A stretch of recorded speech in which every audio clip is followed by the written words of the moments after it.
guys. Hello po guys. So nandito na naman po yung ating YouTube channel ko. So ngayon pala guys, ayan na naman, may sasagutin na naman ulit tayo na division ulit. So ayan po, ayan guys. So ala, so ibang number na guys. So ayan po, ibang number at saka tatlo pa yung sasagutin natin kahit may ganyan na yan. Yung nakaganyan, yung naka-box. Kasi nasa loob yung yung 336 tapos nasa labas ang 8. So ayun. So itong pero tatlo lang yung sasagutin natin guys. Ayan. So ayan. So write your name muna tayo ulit. So ganun ulit yung gagawin natin nung katulad sa isa kong video. So write your name. Yan. So next, anong date? So anong date ngayon? It's November 10 pa lang po. It's Sunday. So isulat natin ay it's November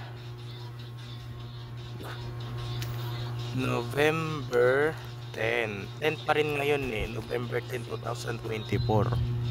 So mga 41 days na lang Pasko na. So ayan po. At saka 50, hindi mali 44 days na lang Pasko na. At saka 51 days bago mag New Year. So ayan po, tara ito na guys. So sasagutin na natin. So wag na natin ito patagalin.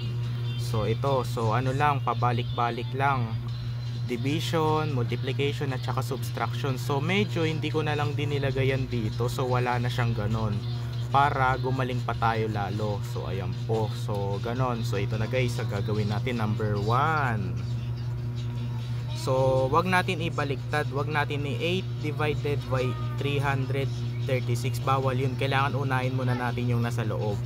So 336 divided by 8. So ayan po. So anong pipiliin natin sa dalawa? Ito ba yung isang 3 o ito? So hindi, yung dalawang 3. So ayan po, yung ito na. So 33 divided by 8. So ayan po. Ito na. So 33 divided by 8 equal, hindi 4. So ayan po, 4. So saan natin ilalagay yung 4? So ayan po, hindi dito sa may sa may gitna, dito sa may 3.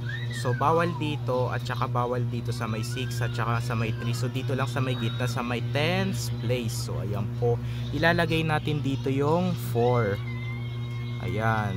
So next naman tayo. So pagkatapos niyan guys, i-multiply naman natin. Yung 4 i-multiply natin kay 8. So ito na. So 8 times 4. So 8 times 4 equal, hindi 32. So ayan po, 32. So saan natin ilalagay yung 32? So hindi dito. Dito ilalagay natin dito yung 3 at saka dito ang 32. So pagkatapos natin mag-multiply, so i-subtract na natin. So ayan, ganun lang. So ito na. So 33 minus 32. So ayan po, 33 minus 32 equals 0. So nothing na. Ay, hindi pala 0. Ano ba yan? 1. So ayan po, ano ba yan? So okay lang yan guys. So hindi pala 0. 1 ang sagot, 1. Ayan, okay lang yan kasi nalilito tayo So next, so pagkatapos nyan guys, ay bring down na natin yung 6. So magiging 16. So ayan po, so back to division ulit tayo. So 16 divided by 8. So ayan po, 16 divided by 8 equal, hindi 2. So ayan po, so saan natin ilalagay yung 2? Dito sa may taas. So ayan po, katabi ng 4. So ilalagay natin dito yung 2. Ang ingay ni Kent. O ayan. So so lang. Yan. So pagkatapos natin mag-divide ay itong 2 naman ay mo-multiply natin kay 8. So ayan po. So gumawa tayo ng arrow na pabilog. Na nakaganyan lang na arrow gagawa tayo. So hindi na dito sa 4 sa 2 na tayo. So 2 times 8. So ayan po. 2 times 8 equals 16. So ayan po. So magkapareho na sila ng 16. So pagkatapos natin i-multiply ay subtraction naman. So ayan po. Tsaka ito i-minus na natin yung dalawang 16. So 16 minus 16. So equals 0. So nothing na. So ang tamang sagot natin ngayon ay 42. So ayan po. So ito na. So 336. Ano ba yan? Nabubulol tayo. Ano ba yan? So 336 divided by 8 equals 42.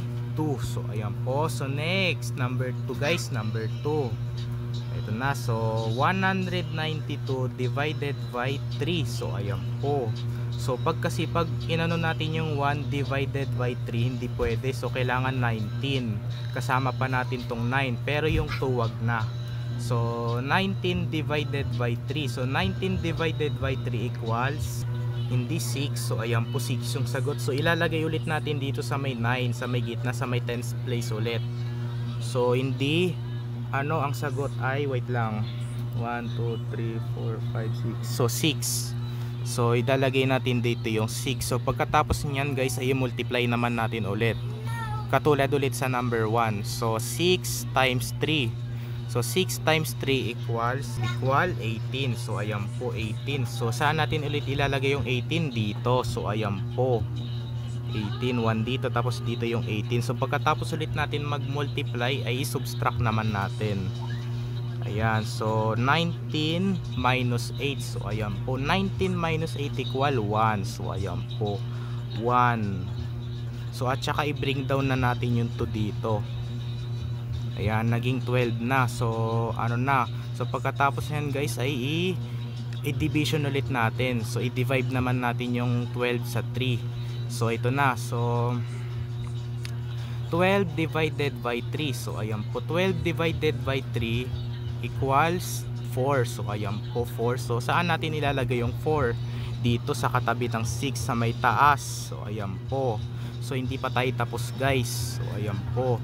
So yung 4 naman ay i-multiply na natin kay 3. So ayan po.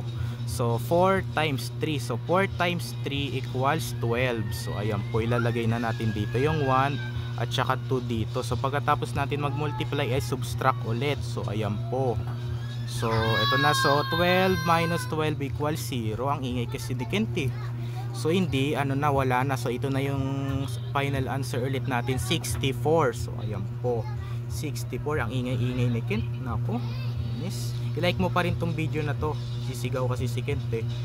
64 ang ating sagot. So ayan po. So next, number 3. Number 3. So ito na. So 264 divided by 6. So ayan po. So ayun ulit yung gagawin natin. So sa part 2 na lang guys, sa part 2. 7 minutes na kasi baka umabot na ng 10 minutes eh. Part 2.